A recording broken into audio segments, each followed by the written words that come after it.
Welcome to Cambridge Forum with John Mersheimer and Stephen Walt, discussing the Israel lobby and U.S. foreign policy. I'm Wendy Perlman, a fellow at the Belfer Center for Science and International Affairs at Harvard University's Kennedy School of Government. In March 2006, John Mersheimer and Stephen Walt published an article entitled "The Israel Lobby" in the London Review of Books. It ignited a storm of controversy. They argued that a group of pro-Israel activists was manipulating U.S. foreign policy to benefit the State of Israel at the expense of the national interests of the United States. Publication of a book-length study developing their proposition has done little to calm the rhetoric of their critics or their defenders. What evidence do Mersheimer and Walt point to in backing up their claim that the Israel lobby is guiding policy decisions in Washington? What changes do they recommend to align U.S. Middle East policy with the nation's genuine interests? These are questions that John Mersheimer and Stephen Walt address as they discuss their controversial book, The Israel Lobby and U.S. Foreign Policy. John Mersheimer is the R. Wendell Harrison Distinguished Service Professor of Political Science and the co-director of the Program on International Security at the University of Chicago. Among his previous books is The Tragedy of Great Power Politics. Stephen Walt is the Robert and Renee Belfer Professor of International Affairs at the John F. Kennedy School of Government at Harvard University. He is the author of Taming American Power, The Global Response, among other books. Welcome to Cambridge Forum, John Mersheimer and Stephen Walt.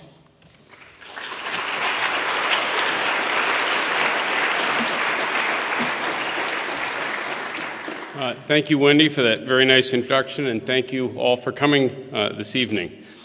If our topic tonight were America's energy policy, you'd expect me to discuss the political activities of oil companies. If the subject was gun control, it would not be controversial for me to examine the role of the National Rifle Association.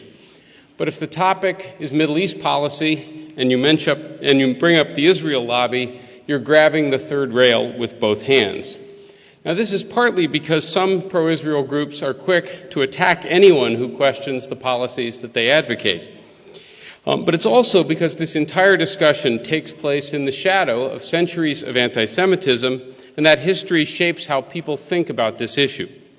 If you talk about a powerful interest group that is mostly, though by no means exclusively, comprised of Jewish Americans, or if you point out that media coverage in the United States tends to favor Israel, or if you mention the impact of campaign contributions by pro-Israel political action committees, it reminds some people of bizarre conspiracy theories like the Protocols of the Elders of Zion. In our book, John and I explicitly reject all these anti-Semitic canards. For us, the Israel lobby is just an interest group like lots of other interest groups in the United States, and most of its activities are as American as apple pie. We don't question Israel's legitimacy or its right to exist. In fact, we believe the United States should come to its aid if its survival is ever in jeopardy. But we also think the lobby's influence on U.S. foreign policy is a subject that reasonable people ought to be able to discuss openly, the same way we would discuss any other groups who are trying to influence American policy, foreign or domestic. Now, this subject is important because the special relationship between the United States and Israel affects all of us. Israel is the largest recipient of U.S. economic and military aid, getting about $500 per year for each Israeli citizen, even though it is now a prosperous country with a per capita income that is 29th in the world. Moreover, it gets this aid even when it does things that the United States opposes and that tend to generate anti-American sentiment, like building settlements in the occupied territories. Israel gets consistent diplomatic support from the United States, and it's rarely criticized by American officials, and certainly not by anyone who's running for high office. The question's why.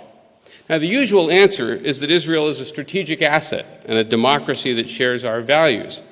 But those arguments can't explain why we give it so much help and with so few strings attached. Israel may have been a strategic asset during the Cold War, but the Cold War is now over. Today, providing unconditional support is not making the United States more popular or making American citizens more secure. So the strategic argument isn't convincing. It's true that Israel's a vibrant democracy, but the status of its own Arab citizens and its 40-year campaign to colonize the West Bank is sharply at odds with American values.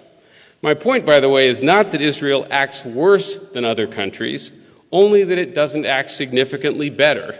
And so one cannot justify unconditional support by saying that Israel's behavior is somehow exemplary. There is, in our view, a strong moral case for Israel's existence, based on the long history of anti-Semitism, but past crimes against the Jewish people do not justify giving Israel a blank check today. So what really explains Israel's privileged position? In our view, it's primarily due to the Israel lobby. The lobby is a loose coalition of groups and individuals that works openly to influence American foreign policy in a pro-Israel direction. It includes organizations like AIPAC, the Anti-Defamation League, Christian groups like Christians United for Israel, think tanks like the Washington Institute for Near East Policy, publications like the Weekly Standard or the New Republic. And this is a broad definition, but if you think about it, most interest groups in the United States have lots of different components to them. The environmental movement isn't just Greenpeace or the Sierra Club. It also includes think tanks, sympathetic academics, and journalists, just like the pro-Israel movement does. Like other interest groups, the Israel lobby is not a cabal or a conspiracy, and the groups and individuals in it don't agree on every issue. But they do agree on wanting to preserve the special relationship. Final point here, the lobby is not synonymous with Jewish Americans. Many Jewish Americans don't support the lobby's positions, and groups like the so-called Christian Zionists aren't Jewish. The lobby is defined by its political agenda, not by ethnicity or religion. Like other special interest groups, the lobby works in two main ways. First, groups like AIPAC exert influence inside the Beltway by helping get allies appointed to key positions in the government and by giving politicians clear incentives to adopt positions that they favor. For example, by steering campaign contributions towards pro-Israel candidates and away from candidates who aren't. The lobby's influence, of course, is no secret. AIPAC was ranked the second most powerful lobby in Washington in a 2003 survey of congressmen and their staffs, and Bill Clinton said it was, quote, better than anybody else lobbying in this town. Newt Gingrich called it the most effective general interest group across the entire planet, and former Congressman Lee Hamilton, who served for 34 years, said there's no group that matches it. They're in a class by themselves. Former Senator Fritz Holling said, as he was leaving office, you can't have an Israel policy other than what AIPAC gives you around here. And that's why Israeli Prime Minister Ehud Olmert said AIPAC was, quote, the greatest supporter and friend we have in the whole world, and Jeffrey Goldberg of The New Yorker called it a leviathan among lobbies. Now, of course, it's not just AIPAC, but it's also a number of other groups and individuals, including, as I've mentioned, a subset of the Christian evangelical movement. The second strategy is to try and shape public discourse and American perception so that Israel is viewed favorably by most Americans. Pro-Israel think tanks and commentators produce a steady diet of op-eds, articles, books, and media appearances intended to shape these perceptions and influence policy. Media commentary in the United States tends to be pro-Israel, and there's simply no equivalent in the United States to Israeli journalists like Akiva Elder, Gideon Levy, or Amira Haas, who are frequently critical of Israeli policy. My point is not that these critics are always right and that pro-Israel pundits are always wrong. My point is that voices like theirs are almost entirely absent from mainstream media in the United States. But even so, various pro-Israel watchdog groups monitor media coverage, organize boycotts and demonstrations against news agencies that publish or broadcast anything critical of Israel. And there's numerous examples of this taking place. Finally, last but not least, efforts to stifle criticism often include smearing critics by accusing them of being anti-Semitic. After former President Jimmy Carter published his book, Palestine, Peace Not Apartheid, last year, Martin Peretz of the New Republic said, quote, "Carter will go down in history as a Jew hater." A critic in the Washington Post compared Carter's views to those of David Duke's. Needless to say, such charges were routinely leveled at us after our article was published, even though there's not the slightest shred of evidence to support them. Pro-Israel groups use these smear tactics for three main reasons. First, to distract people from the real issue, which is American policy. Second, to deter people from criticizing Israel or criticizing the lobby itself.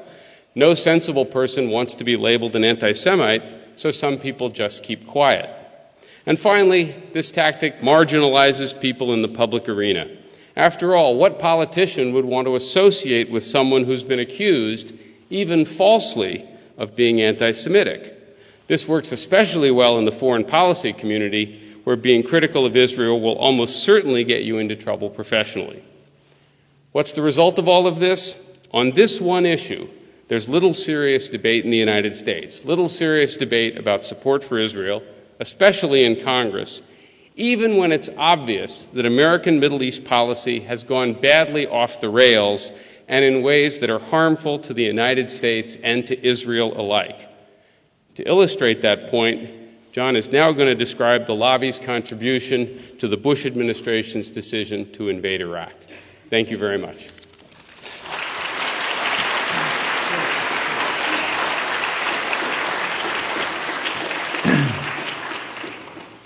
Steve has made the case that there is a powerful lobby out there and that it influences U.S. Middle East policy in profound ways. I will take that analysis a step further and argue that its influence has been largely negative. In a nutshell, our argument is that the lobby, working with Israel itself, has pushed U.S. Middle East policy in ways that are not in the American national interest, and I might add, not in Israel's interest either. I will focus on one case, the role of Israel and the lobby in the run-up to the Iraq War. There are 4 other cases that we cover in the book, but which I will not deal with because of time considerations. Number 1 is U.S. policy towards Israel's policies in the occupied territories, 2, U.S. policy towards Iran, 3, U.S. policy towards Syria, and 4, U.S. policy during the Lebanon War in the summer of 2006. Let me now turn to Iraq. It is manifestly clear to most Americans that the Iraq War is one of the greatest strategic blunders in American history. Our argument is that Israel, and especially the lobby, were 2 of the main driving forces behind the decision to invade Iraq. It is hard to imagine that war happening in their absence. To start with Israel, it was the only country besides Kuwait where both the government and a majority of the population favored the war. The Israeli government, to include Prime Minister Sharon, pushed the Bush administration hard to make sure that it did not lose its nerve in the months before the invasion.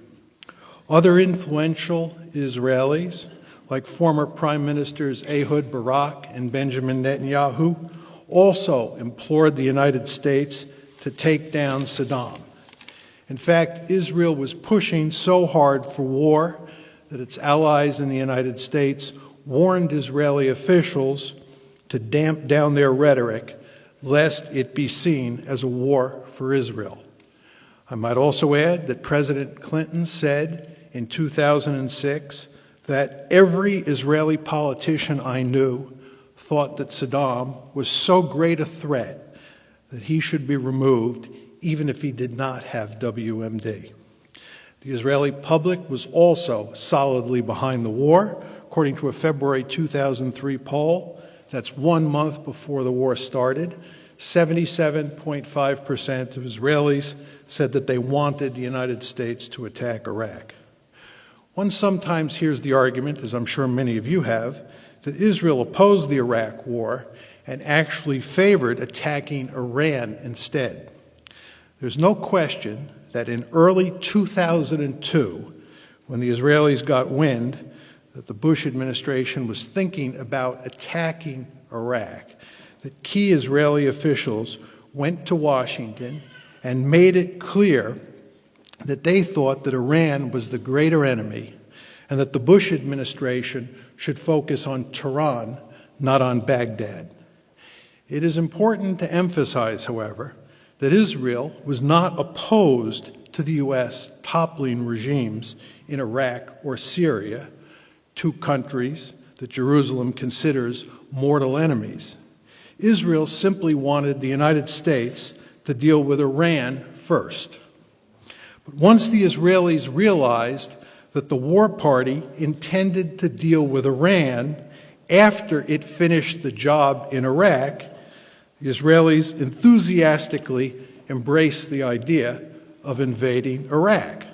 Thus, between early 2002 and March 2003, the Israelis put significant pressure on the Bush administration to make sure it chose war over diplomacy with Iraq, while reminding Washington at various points along the way not to forget that Iran must come after Iraq.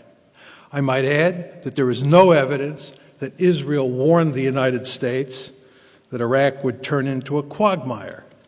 Indeed, the Israelis thought that Iraq would be a cakewalk, which is why they were confident that the U.S. would be free to go after Iran right after it finished the job in Iraq. Of course, they were wrong. Turning now to the lobby, there is no question that the neoconservatives, one of the core constituencies in the lobby, were the main driving force behind the war. But they were supported by key organizations in the lobby like AIPAC. Now that the war has gone south, it is commonplace to hear Israel's supporters say that the main organizations in the lobby did not push for war. But that is not true. This point is made clear in a May 2004 editorial that appeared in The Forward, a weekly Jewish newspaper based in New York. Reading from the editorial in The Forward. As President Bush attempted to sell the war in Iraq, America's most important Jewish organizations rallied as one to his defense. In statement after statement, community leaders stressed the need to rid the world of Saddam Hussein and his weapons of mass destruction. Concern for Israel's safety rightfully factored in to the deliberations of the main Jewish groups. One sometimes hears the claim that AIPAC took no position on the Iraq war and certainly did not advocate it. This is not true either. First of all, this claim fails the common sense test, as AIPAC usually supports what Israel wants, and Israel certainly wanted a war against Iraq. Second, there is hard evidence that AIPAC lobbied for the war. For example, AIPAC's executive director, Howard Kohr, told the New York Sun in January 2003 that one of AIPAC's successes over the past year was, quote, quietly lobbying Congress to approve the use of force in Iraq, end of quote. The neoconservatives, of course, were the main driving force behind the war. They initiated the idea of using force to topple Saddam in 2 letters written to President Clinton in early 1998. Over the next 5 years, and especially after 9/11, they pushed relentlessly for a war against Iraq. No other group or institution in the United States was seriously committed to invading Iraq over that 5-year period. Indeed, there was significant opposition to attacking Iraq even after 9/11 within the State Department, the intelligence community, and the uniformed military. I might add that there is hardly any evidence that the oil companies and the oil-producing states were pushing for war with Iraq. The neoconservatives are, by their own admission, deeply committed to Israel. In fact, many of them are connected with key organizations in the lobby, like the Washington Institute for Near East Peace and the American Enterprise Institute. Our argument here, it should be emphasized, is not that the neoconservatives or the leaders of the lobby were pushing a war that was in Israel's interest, but not in America's national interest. On the contrary, they believed that invading Iraq was good for both America and Israel. For the neoconservatives and the lobby more generally, what is good for Israel is good for the United States and vice versa. Although the neoconservatives were deeply committed to a war with Iraq, they could not make it happen by themselves. They failed to convince Clinton to go to Baghdad, and they had little luck selling the war in the first 8 months of the Bush administration.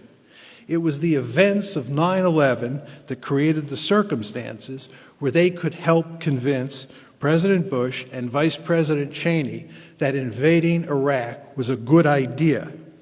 But without Bush and Cheney on board, there would not have been a war.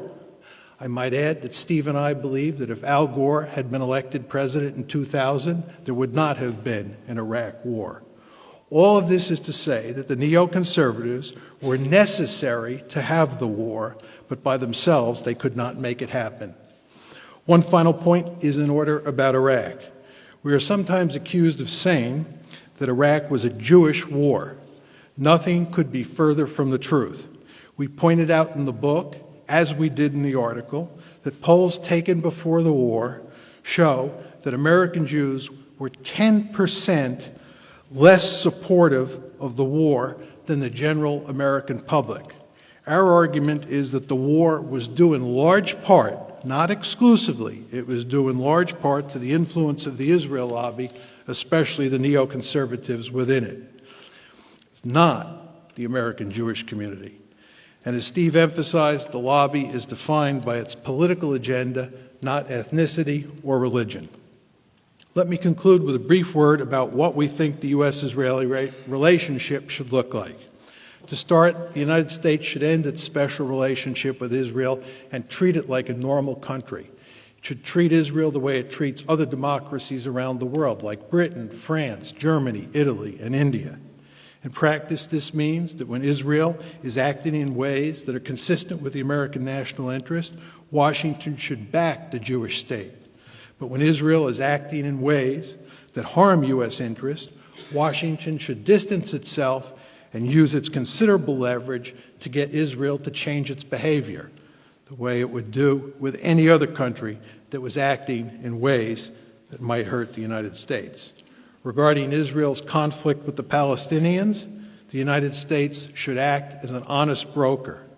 In other words, Washington should pursue an even-handed policy towards the two sides. In particular, the United States should make it clear to Israel that it must abandon the occupied territories and allow for the creation of a viable Palestinian state on those lands. Jerusalem should be told that the United States will oppose, not tolerate, Israel's colonial expansion in the West Bank. None of this is to say that the United States should abandon Israel. On the contrary, the United States should defend Israel's right to exist within its pre-1967 borders with some minor modifications. And most importantly, if Israel's survival is threatened, the United States should come to its aid. Thank you.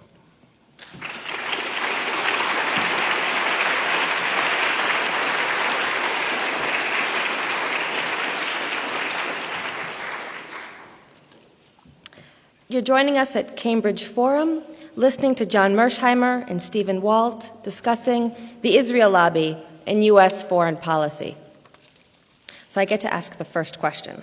And in the book, you talk quite a bit about dual loyalty, so I'll ask two questions based on my own dual loyalties. And one is as a student of Middle East studies, and the other is as a student of political science. So as a student of Middle East studies, you discuss quite a bit in the book and in your talk as well about anti-Semitism, and also about anti-Americanism as one harmful outcome of our own country's policies in the Middle East.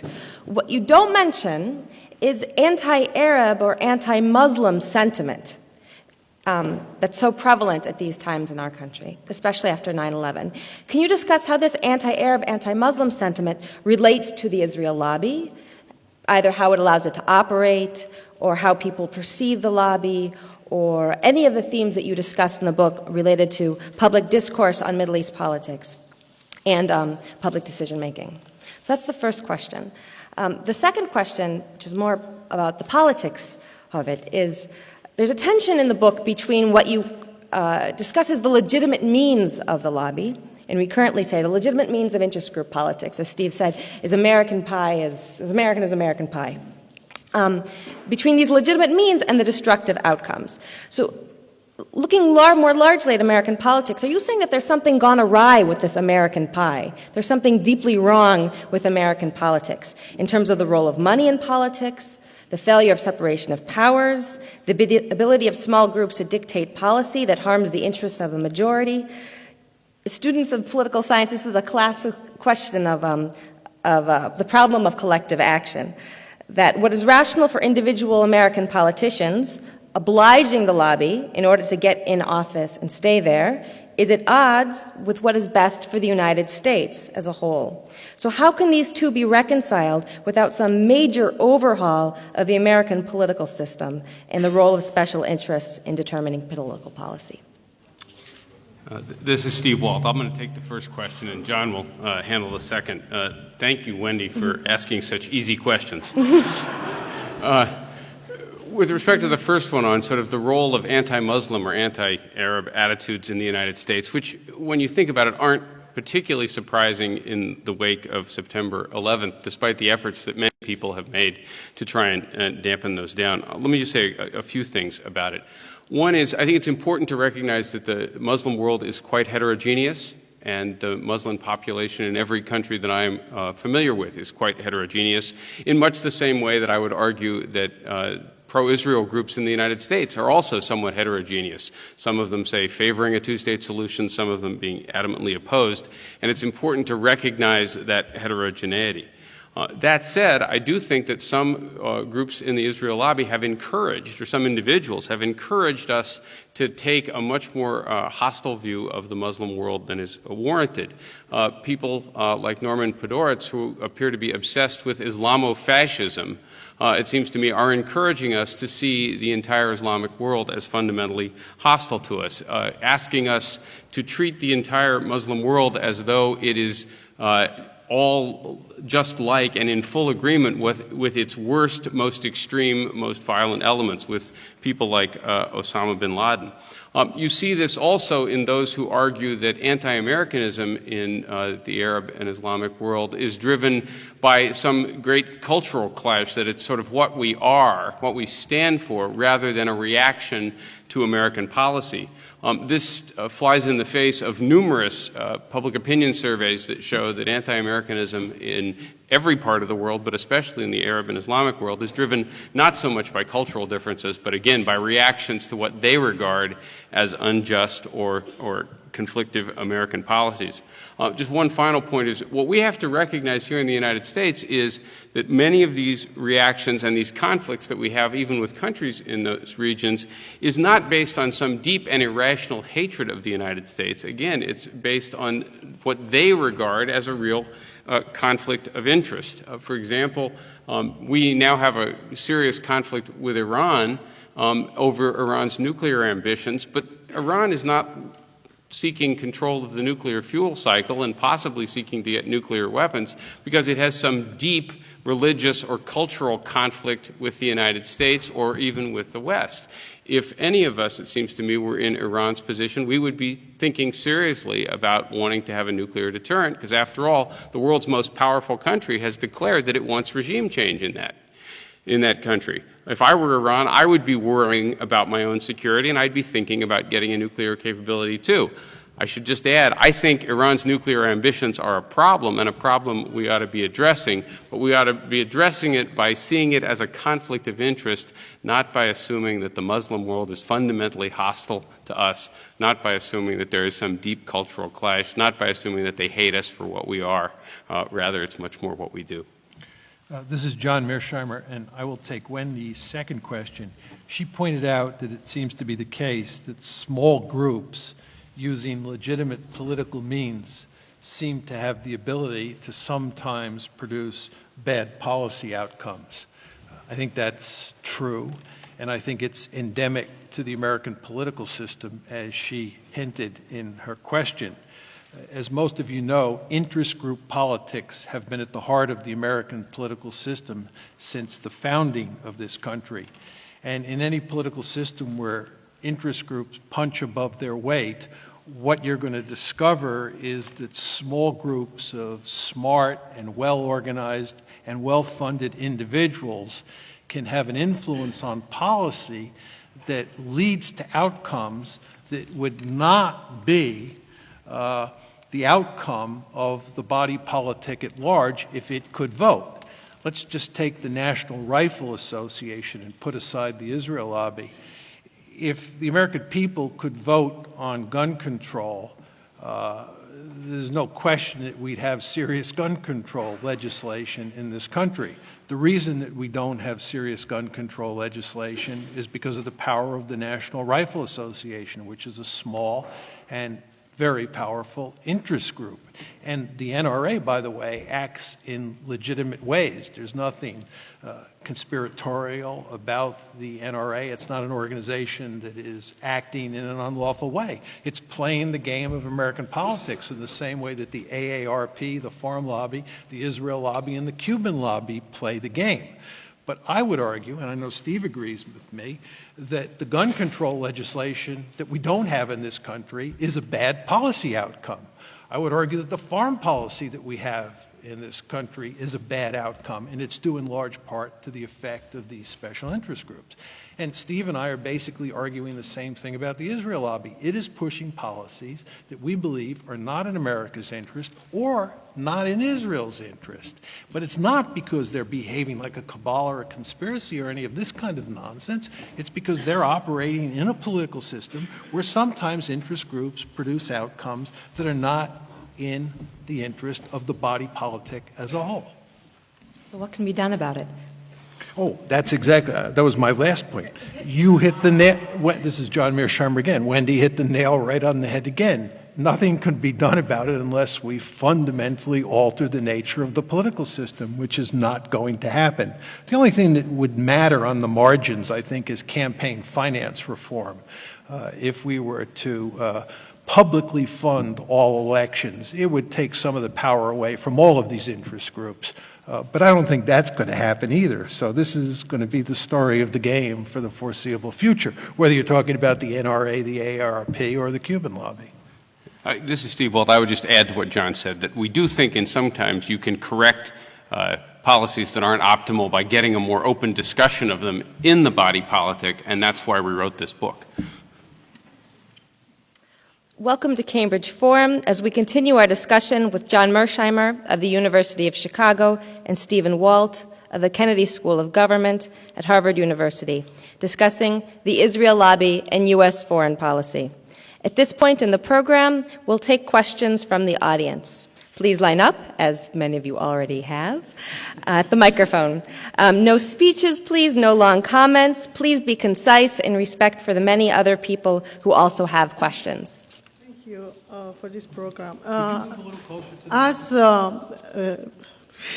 Winston Churchill said that Britain does not have permanent enemies or friends, only permanent interests. So the question is this the interest of so-called quote-unquote empire? Of course it's not. This is the interest of Israel that is pushed upon United States. That if you follow us, we are going to get rid of, everyone said otherwise. So what is their policy? I think it should be clearly said that people don't be confused. For example, this slogan of no blood for oil, I think is totally wrong, and the emphasis is totally wrong because what they have. Question, please. The interest is, I have to explain a little bit. Israel wants to divide, to draw the map of the Middle East. And the first thing is that Iran, as you said, they have in mind is Iran that divide. You can move it to a in question many now, please. Excuse me. I mean, this is what's the purpose of it? No, it's a time for so question and answers. American people must be strong and stay opposed to this policy and ask the government to discard this policy and do not wage another war. This is the interest of Israel, instead of Israel. No, please, will you ask your question? Interest of the Israel on American expense, okay? Okay. So, and also by this policy. No, I'm afraid. Look at all the people behind you. No, I'm. There's lots of people behind you. Come on. I'm sorry, I mean, you have to be. No, it's not fair. No, well, thank it's you. not Well- fair. Said for the past 20 years, you are not the Let's not answer the question. Okay. Let's just say next question. Please. No. No, well, thank you. Thank you for your comments. We'll ask John Mersheimer and Stephen Walt to comment now on the comments you made. Thank you.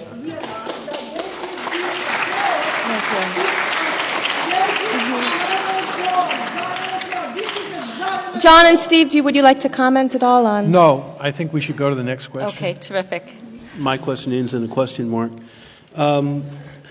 In George Washington's farewell address, he devoted, I think, 5 paragraphs to admonishing the young country about entering into entangled alliances, saying that we would end up abandoning our own values, like maybe civil rights.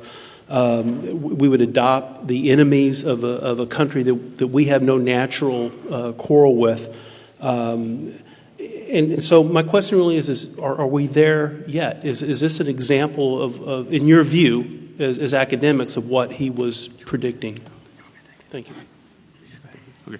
Yeah, I think that the question referred to George Washington's farewell address and his concern that we might become too heavily tied to any single country. And I think that this is a case where not only has the United States adopted a special relationship towards Israel that's no longer in our interests, but rather one where we would be better allies for Israel if, in fact, we had a more normal relationship.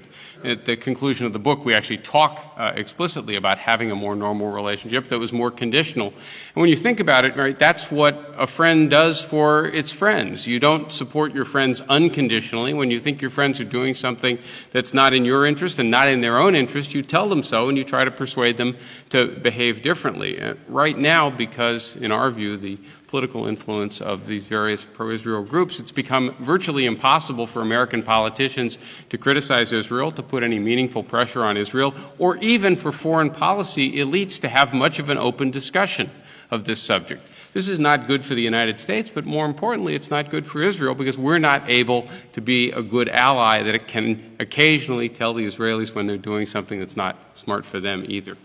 Just one very quick addition to this, tying my comment back to Wendy's original question about interest groups. Not only is America a country where interest groups have been embedded in the political process from the beginning, but it's an immigrant culture. And what we have coming into the country over time are large numbers of different immigrant groups. And those immigrant groups invariably, when they get to the United States, form interest groups and weigh in the political process. And one of the most interesting stories that's been in the newspapers recently, I'm sure many of you have seen this, is how the Indian American lobby is beginning to imitate AIPAC and push the United States in a pro-India direction in ways that AIPAC pushes the United States in a pro-Israel direction. So again, Wendy, I don't think this process is going to end anytime soon. Thank you for your book. I have 2 questions. First one is, much of your analysis has been true for some decades. So my question is, why now are you writing this book? I mean, I understand that it's in overdrive now, the pro-Israel lobby's impact. So that's my first question. My second question is, how do you factor into your thinking the arms manufacturers and military and security-related industries and corporate interests that profit so much from ongoing violence and conflict in the Middle East and their influence on our foreign policy? This is Steve Wall. I'll take the first one. John gets the easy question. We didn't write the book 20 or 30 years ago because we're not that old. But more importantly, we began thinking about America's position in the Middle East like many other Americans in the aftermath of September 11th. Both of us had written on Middle East topics at various points in the past, but we began to focus a great deal on it, and one of the things we realized pretty quickly was that our policy was being heavily driven by the power of groups like AIPAC and others, and that we were not going to be able to have a more effective Middle East policy that might attenuate some of the problems we were facing if we didn't start to address that. And we decided that we would write this because we were in positions where we thought we could do so and actually get a reasonably fair hearing. So that's why we did it, and that's why we did it now. With regard to the influence of arms merchants, or what's sometimes called the military-industrial complex, and corporate interests, and here we're talking about oil, it seems intuitively plausible when you think about U.S. foreign policy in general and U.S. Middle East policy in particular, that the military-industrial complex and the oil companies and the oil-producing states must be driving the policy. It's hard to believe that they're not at least as powerful as Israel and the Israel lobby, if not more powerful. But if you look at the general policy of the United States in the region, it's very hard to see where the oil companies are influencing it in major ways, as hard as that may be to believe.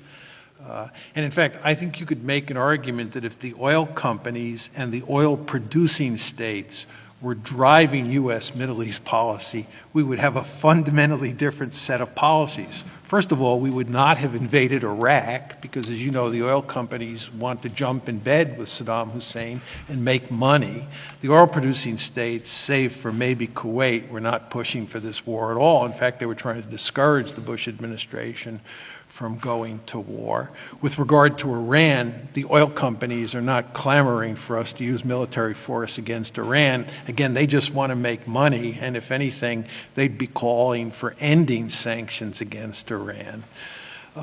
With regard to the Israeli-Palestinian conflict, I think if you could take away the Israel lobby and put the oil-producing states and the oil companies in charge of American foreign policy, you would see that we do a 180-degree switch on our policy towards the Israeli-Palestinian conflict. So I just don't see much interest there. My final point on this is that both Steve and I are realists, and we've developed all these theories over the years which are consistent with the argument that American foreign policy is based on geostrategic considerations like oil. So we have a vested interest in believing that oil and economic considerations and geopolitical considerations of a broader sort are driving this, not the Israel lobby. But the fact of the matter is, when you look at the Iraq War, as I said in my formal presentation, and when you look more general at U.S. Middle East policy, it's just very hard to see that corporate interests and the military-industrial complex have much influence. My question has to do with what may be a contradiction in what you said and ignoring certain realities. You have stated, I mean both of you, or one of you, you have stated that the United States should come to the aid of Israel if Israel was in danger. But to the credit of both current and the past president of Iran, they were telling the truth. They were not like Hitler, which are unfairly accused, because Hitler tried to conceal what he intended to do. Both presidents of Iran stated very clearly and honestly, to their credit, that Israel should be destroyed. Moreover, there was a clear statement that they are willing to sacrifice 20 million Muslims to destroy Israel. You ignored that question because you said if Israel is in danger. Moreover, they stated one bomb will finish off Israel, probably 3 bombs. But anyway... Your question, sir, please. Yes. So my question is, do you see the contradiction between you saying America should come to Israel's help and this? And I also have a question about the Congress, which you treat as pushovers of the lobby, as bunch of idiots or corrupt people who sell America's Israel to a lobby. Thank you. I'll take the second. Okay. With respect to the first question, is Israel really in jeopardy? First, I would remind everybody that Israel has the strongest conventional army in the Middle East, and it has several hundred nuclear weapons of its own. this famous statement by Iranian President Mahmoud Ahmadinejad, which is frequently mistranslated as wiping Israel off the map. What he actually said, and this is an allusion to an old speech by Khomeini, was that Israel should be erased from the page of time, a nice poetic way of saying that the Jewish state in Israel should go out of existence the same way that, say, the Soviet Union went out of existence as a political regime, or the same way that the Shah's regime fell. It was not saying that Iran was going to attack Israel. It's not saying that Iran was going to attack Israel with nuclear weapons if Iran ever gets nuclear weapons. Now, I find Ahmadinejad's statement objectionable in the extreme.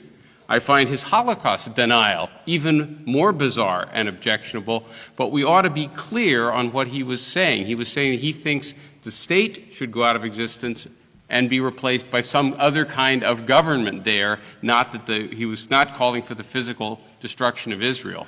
And by the way, I have seen no evidence that any Iranian, even if they had nuclear weapons, wants the entire Iranian society to commit suicide, which is what an attack on Israel would entail, given Israel's own nuclear deterrent and given the fact that we are allied with Israel and we have thousands of nuclear weapons of our own. So I do not believe Israel's security and survival is in jeopardy. Like all countries, Israel has some security problems, but they are, I think, completely manageable security problems. And if Israel's survival is ever in jeopardy, as John and I already said, then the United States should come to its aid. None of those things, by the way, mean giving Israel unconditional support for everything it wants to do. With regard to your second question about us essentially saying that Congress is a bunch of idiots or pushovers or they're corrupt, that's, I think, not an accurate statement of what we were saying. Our argument is that in a system that privileges interest group politics, you're often going to find cases where powerful interest groups force legislators on Capitol Hill to sign on to policies that they otherwise would not sign on to. Hello, I have been in print and in speech highly critical of Israel policy. So I would like that to be known so that later on, after I'm done with my question, you don't assume that I'm part of the Israel lobby speaking to you. But I'm speaking as a journalist and as somebody, let's say, who's involved in observing political science. And I'm amazed by I have no other way of putting this, very sloppy process of research and analysis that you have employed both in your book and here tonight, which skips over volumes and volumes of research and analysis to connect the war in Iraq with a $100 million lobby that supports a $4 billion investment on part of U.S. government in Israel per year. Instead of, let's say, the oil interest, which happens to be the single biggest business in the world, or the military-industrial complex in the United States. You simply ignore that right before we went to war in Iraq, we went to war in Afghanistan, which was a war that I didn't see in your book or in this speech tonight, you connecting with the Israel lobby at all. And my second question, I'm sorry, which is very related, is that don't you feel that by so haphazardly connecting a war that has many, many influences and many, many repercussions for the American people, so haphazardly connecting it with Israel, you're very irresponsibly placing the entire blame on Israel and therefore contributing to anti-Israeli and subsequently anti-Semitic feelings in this country? This is John Mearsheimer. I'll take this question. First of all, on the business of sloppy research, it's one of the charges that's often leveled at us. And Steve and I have each written 3 books and countless articles, and nobody who has read any of those books or articles has ever accused us of sloppy scholarship. Do you really think that when we decided to, as Steve put it, grab the third rail with both hands, that we'd decide at that point to let our guard down and do sloppy research? Second, do you think that Farrar, Straus, and Giroux which is our publisher and is one of the most distinguished publishing houses in the United States, would allow us to produce a sloppy book? Don't you think that when we were producing that book, Steve, me, and the folks at Farrar, Straus, and Giroux, that we went to enormous lengths to get the story right because we knew we'd be accused of sloppy scholarship? This is not to say there's not a mistake or two in the book. No two human beings can write a book of that length and not make a mistake or two. But I think that the argument that this is sloppy scholarship does not hold water. And I think if you look carefully at the reviews of the book, nobody has made in a systematic and fair-minded way the case that it is sloppy research. That's not to say you have to agree with their conclusions, but it's not sloppy. With regard to the oil interests in the military-industrial complex, as I said before, there's just not any evidence, or there's just not much evidence out there that they drive U.S. Middle East policy, as hard as that may be to believe. I would invite those who doubt what I have to say to go out and research the subject yourself. And if you can convince me otherwise, I'm certainly willing to buy your argument because it'll support my previous scholarship. With regard to Afghanistan, we did not argue, as the questioner pointed out, that Afghanistan was caused in any way by the Israel lobby. That's not true.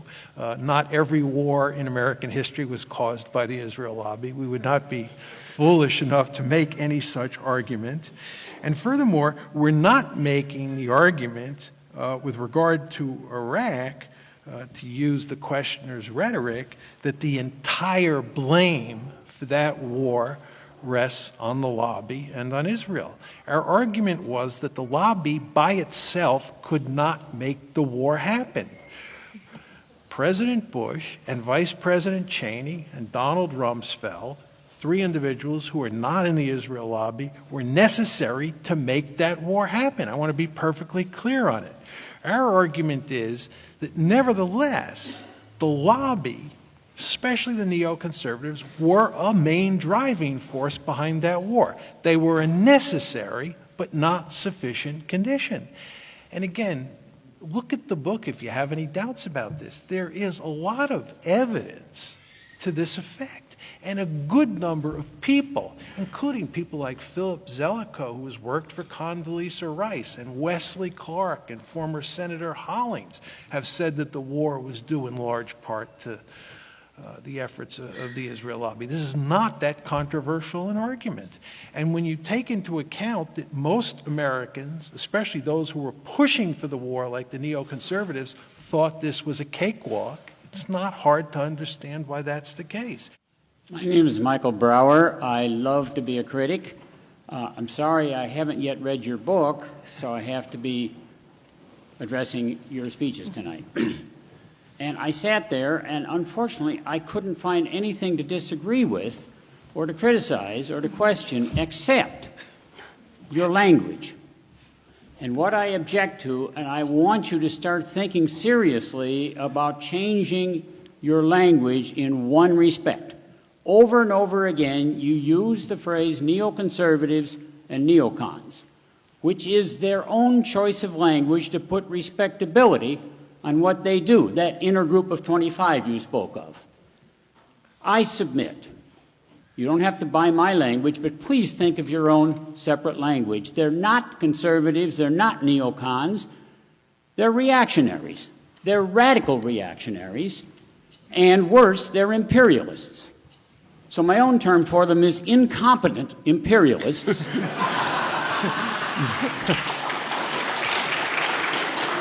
And radical reactionaries. There's very little we can do, you say, given the interest group politics of the United States. Well, one thing we can do is get our language straight and not get sucked in by them. One last point is, why do you say Colin Powell didn't support this war? I sat and watched his magnificent speech to the UN, and he almost convinced me. Thank you. You want to take Colin Powell? I'm not sure what this is Steve Walt. I'm not sure how to respond to that. I don't think I'm going to abandon the label neoconservative, even though I accept the fact that they are not conservative, they're radicals. But certainly the track record of the foreign policy they have produced to date validates the use of the term incompetent. And the most amazing thing is, given the track record, the results they have achieved over the last 5 or 6 years, what I find truly remarkable is that anyone is taking their advice seriously on other things like what to do about Iran. Just very quickly on Colin Powell, this is John Mearsheimer speaking. He clearly thought the war was a bad idea, but once President Bush, who was his boss, decided for war in early January and told him that a war was in effect going to happen, he went along as a good soldier.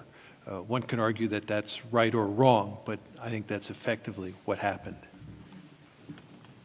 Hi, my name is Zinovi Beyman, and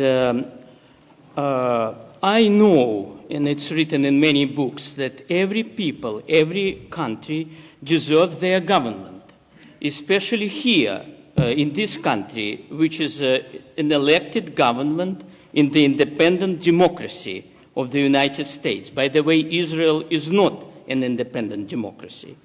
So are you planning, or have you done, asking American government, it's a mammoth project, but you can ask the members of the government, did the Israeli lobby, as you outline in your book, was instrumental in their decision to go into war?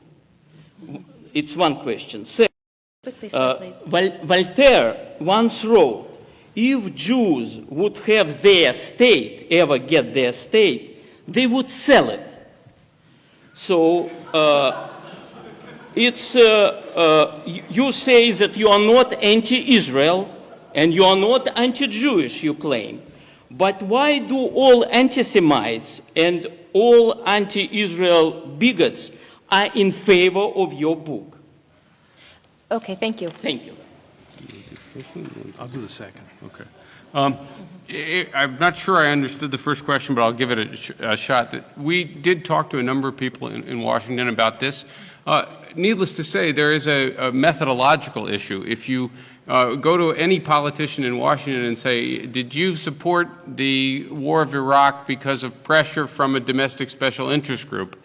You're not going to find very many people who will say out loud, yes, I did. I thought it was a bad idea, but I caved into political pressure, or I was just misled. So you're not always going to find that kind of smoking gun evidence when you interview people. There are a few cases where you do find it, and we include those in the book, but you're not going to find that many cases. Nonetheless, I think there was considerable evidence we were able to present showing both the positions of people who were advocating for it and the effects this had on the policymaking process. And I think people are simply going to have to read the book. And I would just emphasize, by the way, you don't want to just read the Iraq chapter. There's lots of other cases in there that illustrate the same sorts of things that we were talking about. I will let John take the second question, but if he misses anything, I'll come back. Yeah.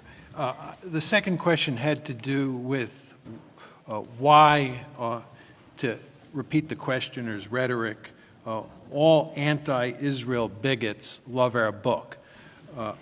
First of all, I don't know how many anti-Israel bigots are out there, and I don't know that they all love our book.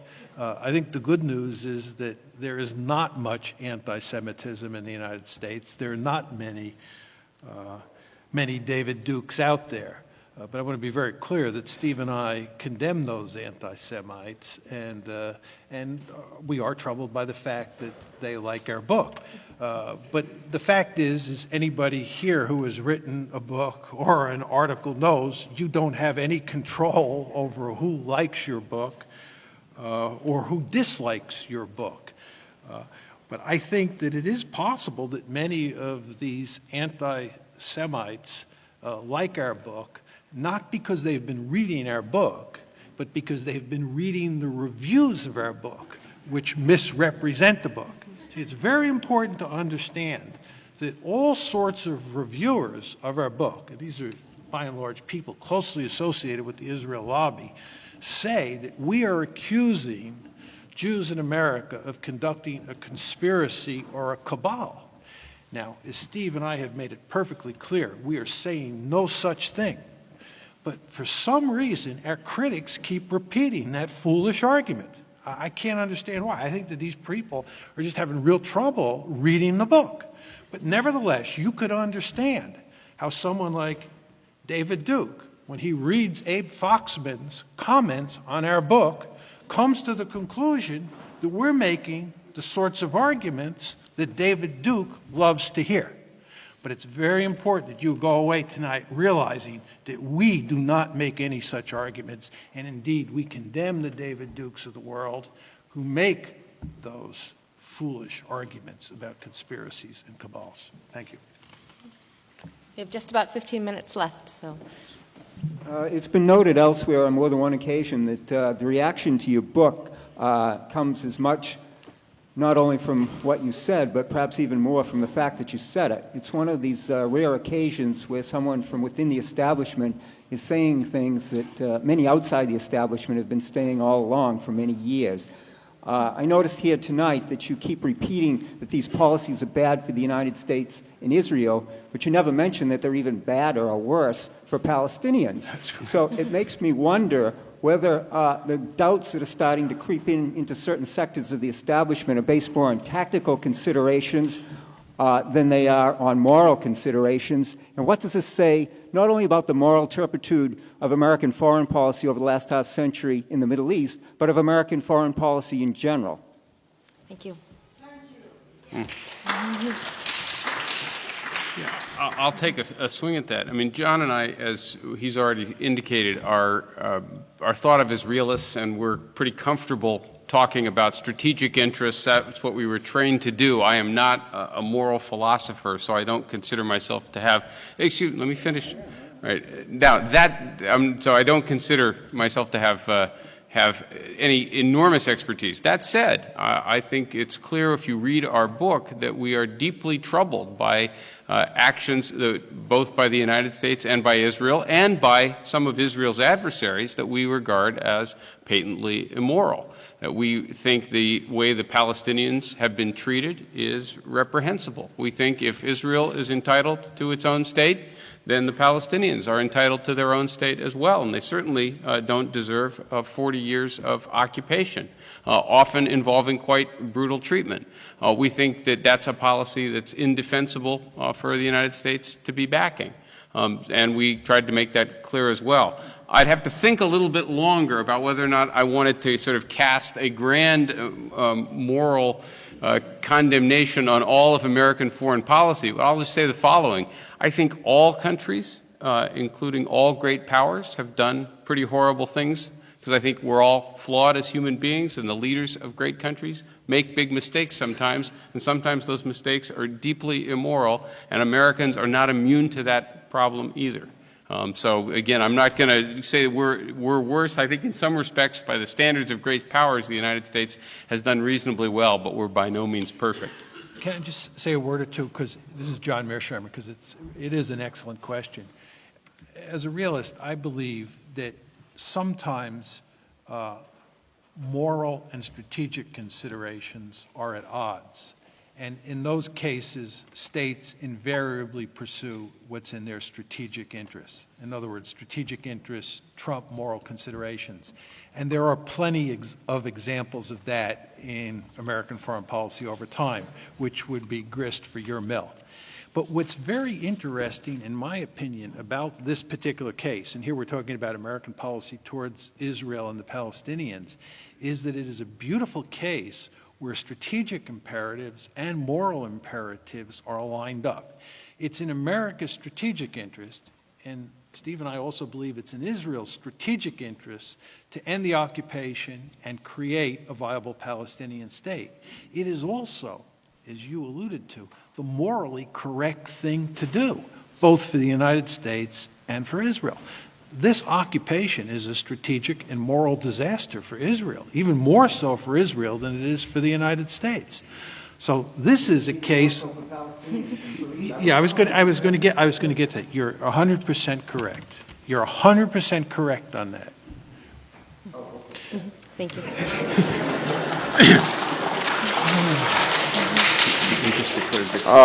Yes, I just want to say that if I were you, I wouldn't be talking about what's in Israel's interest, because that sounds a bit condescending, and for myself, I don't really care what's in Israel's interest. I care what's in America's interest. And the thing is that why are we concerned about Iran now? I mean, why not just let Israel be concerned about Iran? They're the one, they claim that Iran is a threat to them. Why should we have any concern for that? Why should we have any concern for ensuring Israel's existence? I don't see why that's any of the United States' business or why it helps the United States to ensure Israel's existence. And do you favor withdrawing funding for Israel so we have more money here for our own domestic needs?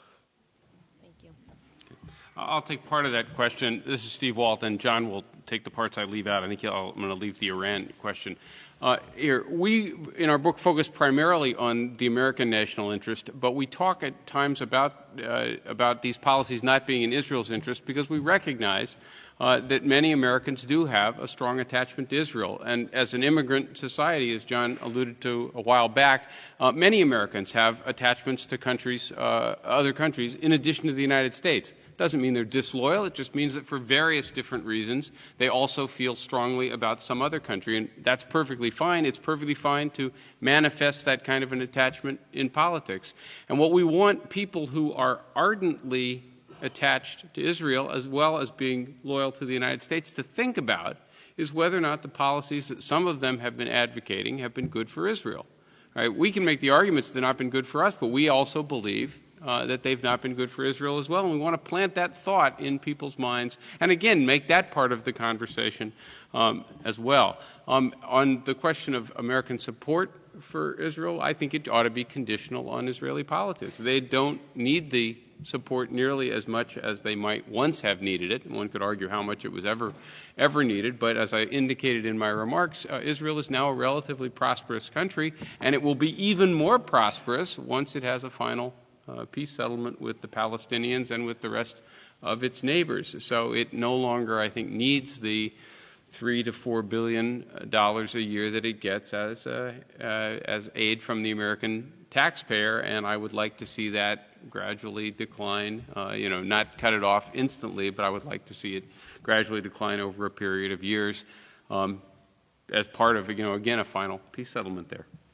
This is John Mearsheimer. With regard to the question on Iran, the United States would care about Iran acquiring nuclear weapons even if there was no state of Israel.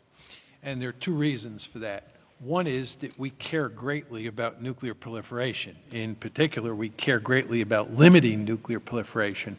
You all remember in May 1998, when India and Pakistan tested nuclear weapons, the United States effectively went bonkers. We did not like this at all. So the fact that we care about nuclear proliferation means that we would worry about what Iran is up to, regardless of whether or not there was a state of Israel in the system. Secondly, we would care because the Middle East or the Persian Gulf is an area of great strategic interest to the United States, and the United States cares greatly about the balance of power in that region. And there's one state that we worry about more than any other one, and that's Iran, because it is the only state in the Gulf that has the potential to become a regional hegemon, and the United States does not want that to happen. And if Iran were to acquire nuclear weapons and no other state in the Gulf had nuclear weapons, that would matter in terms of the local balance of power. So we would care anyway.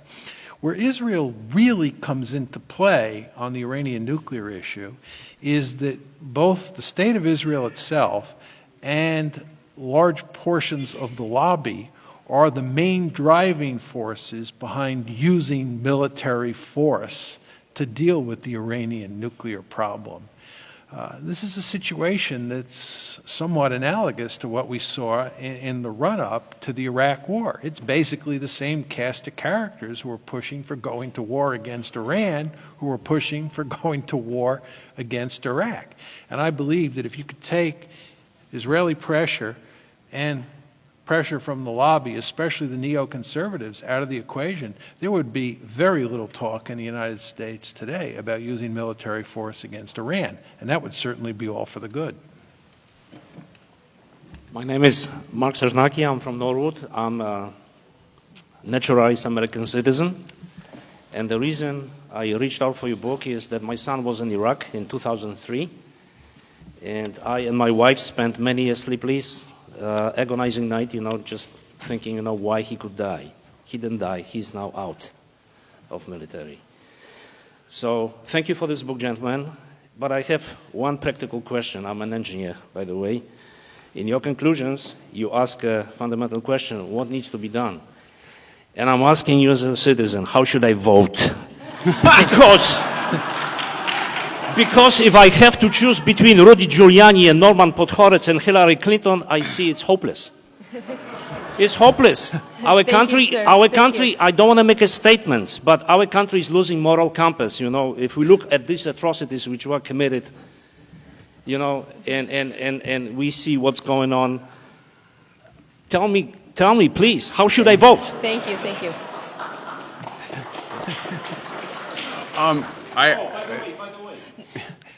Let everybody know that we can use write-ins, right?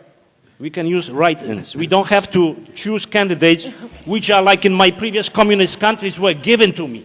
We have write-ins. We can write George Washington, Jefferson. Thank you. The question is clear. Yeah.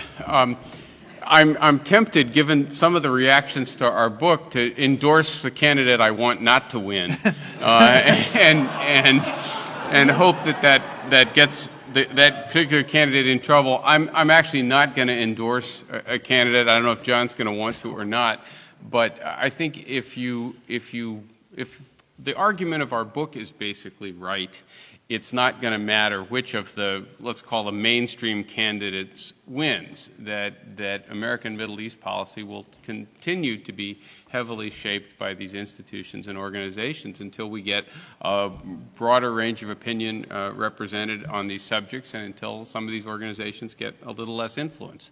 And this is what we say in the conclusion of the book, we remind everybody that what we think of as the Israel lobby is a heterogeneous group of organizations. They agree on wanting to maintain the special relationship, but they don't agree on everything.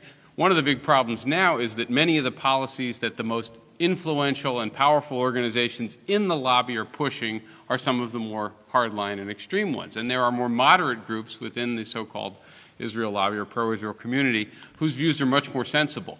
There would be nothing wrong with having a politically influential pro-Israel community in the United States if it were pushing politicians to adopt a sensible set of policies. So again, the problem is not the fact that there's a powerful lobby. The fact is that the problem is that that powerful lobby has been pushing for a confrontational approach to most of the Middle East and against a two-state solution for Israel and the Palestinians. If we had a lobby that was pushing the other way, I'd probably be supporting it.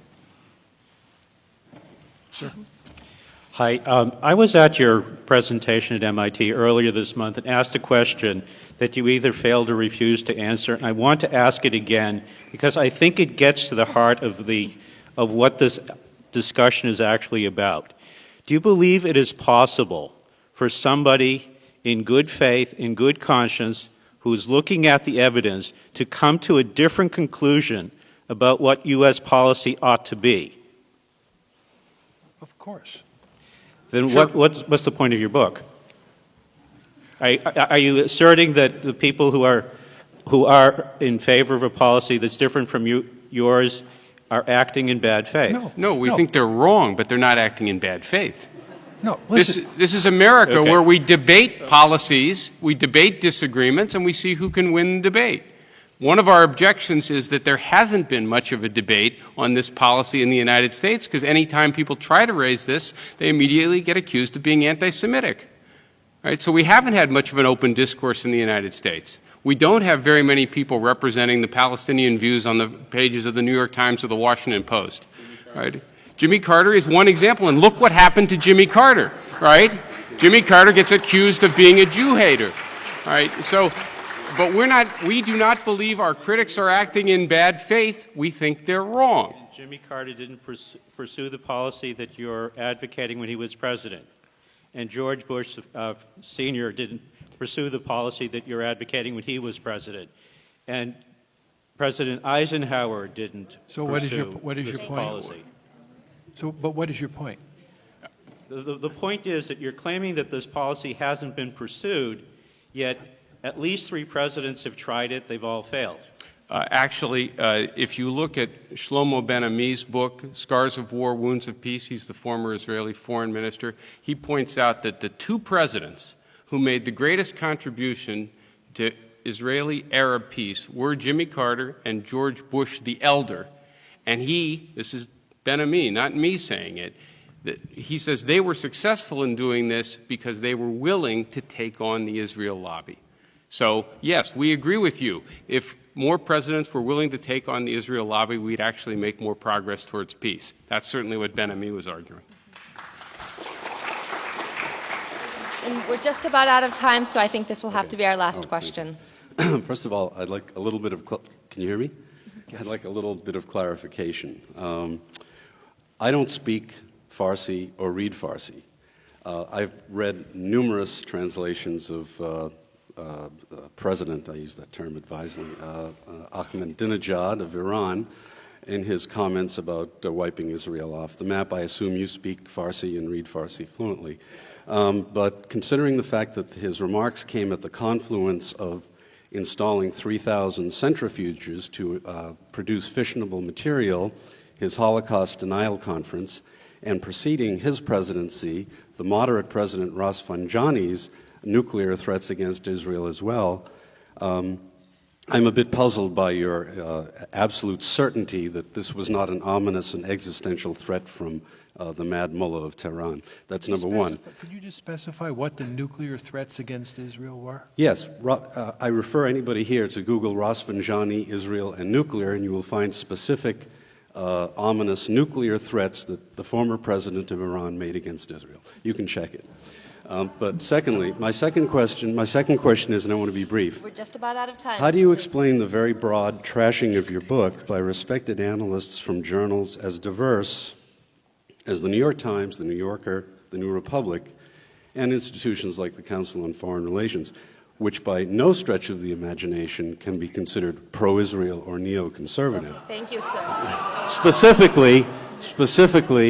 Specifically, Walter Russell Mead, in a recent review, and I quote, called your work remarkably slipshod handling of evidence, and also Benny Morris, who you rely on in your book quite substantially, and his comment was, and I quote, Walt and Mearsheimer are outrageously incorrect historical asserters, and they provide very voluminous footnotes to that. Right. If your book is so rock solid in its scholarship, how do you explain these very respected critics trashing your book?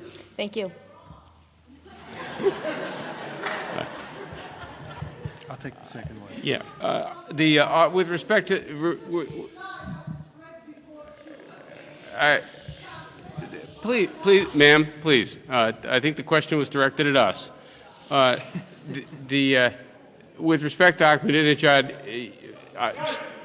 With respect to Ahmadinejad's statement, I stand by what I said earlier. It's in the book, and the sources we used for the correct translation. This was actually heavily debated in a number of places, and I think there's actually no real disagreement about what he actually said. And as I indicated, I found that remark and his Holocaust denial deeply objectionable as well.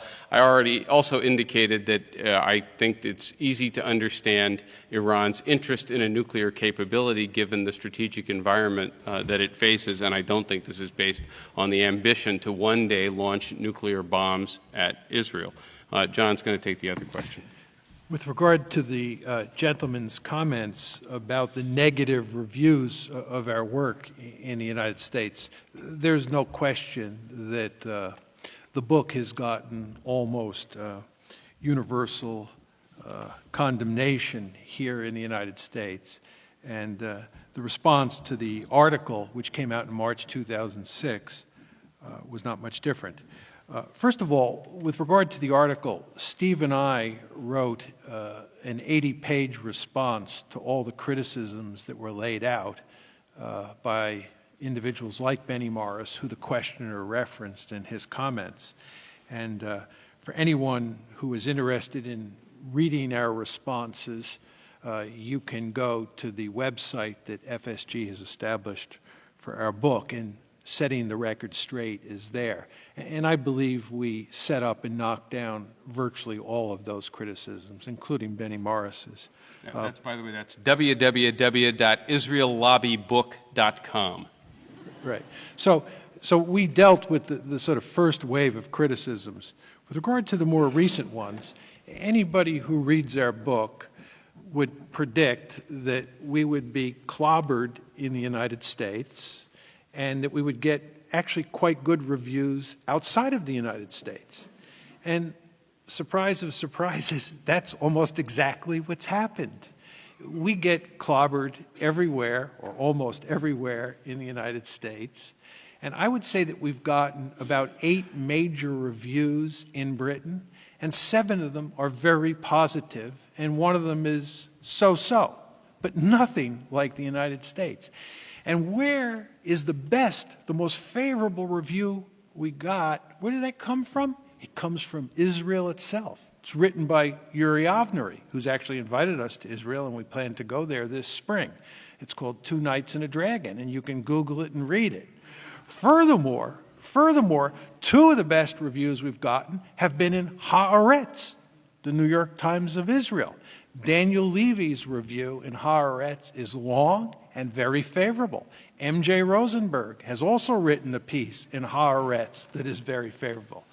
What's really remarkable here is that this book has been received much more favorably in Israel, which is not to say that everybody in Israel agrees with it. And go back to a previous questioner, we didn't write the book because we expected everybody to roll over and say, we agree with John and Steve, end of story. We wrote the book to generate a discussion, to generate debate. And the fact that people disagree with us is fine. But again, to get back to the reviews, what is truly remarkable here is that we get slammed at every place in the United States, and we get treated very differently overseas. And you, of course, all know the reason: the lobby.